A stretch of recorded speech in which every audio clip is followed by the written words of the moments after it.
Dear Mom and Dad, dear sister, dear brother, dear loved one, I know that you believe in God, and I do not. You fear that hell awaits the non-believer, but I will not. You accept the Bible as true, but I cannot. Throughout recent months and years, you've stood on my doorstep, made countless phone calls at all hours of the day and night, sent me long letters, given me books and sermons, invited me to church, and prayed nonstop for my salvation. And after all the pleading, the raised voices, the confusion, anger, and tears, after all we've been through, I know how frustrating it must be that I still do not see things your way. Please know that I'm equally frustrated because you demand boundaries of respect for your own worldview while continuing to intrude and interfere uninvited into mine. This brings us to a critical moment where I must say some difficult things and draw a very clear line in the sand. If you continue to misrepresent the theory of evolution by using the word theory in an intellectually dishonest way, we have nothing more to talk about. If you dismiss the evidence of evolution by natural selection observable in our world and in our own DNA,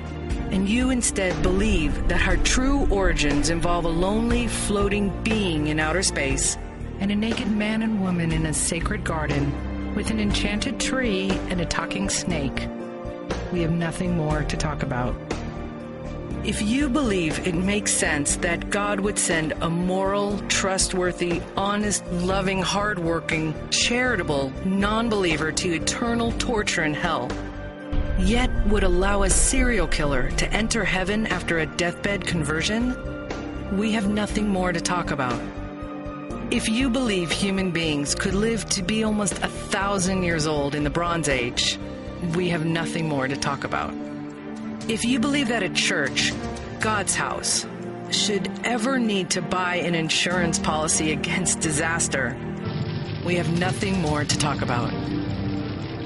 If you'd pay a $2,000 insurance deductible toward an invasive surgical procedure performed by trained doctors, recover over a period of weeks with prescription medications invented by scientists, and then thank God for His divine healing, we have nothing more to talk about. If you believe it's moral and righteous to thrust the tip of a sword into the beating heart of a baby, if you think it's reasonable that an all-powerful, loving God would not prevent 300,000 men, women, teenagers, and infants from drowning in a tsunami because He works in mysterious ways, if you believe that any loving God would allow a child to die of cancer in the arms of his grieving parents, we have nothing more to talk about. If you believe in giants, supermen, unicorns, flying chariots of fire, the undead, leviathans, healing mud,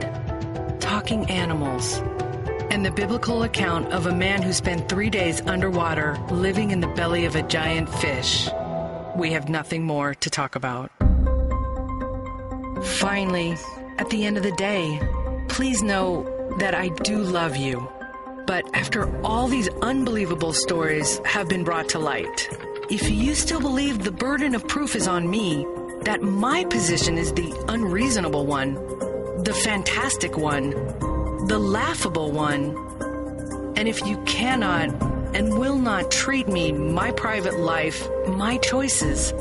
my personal boundaries, and my worldview with the respect I've so often asked for,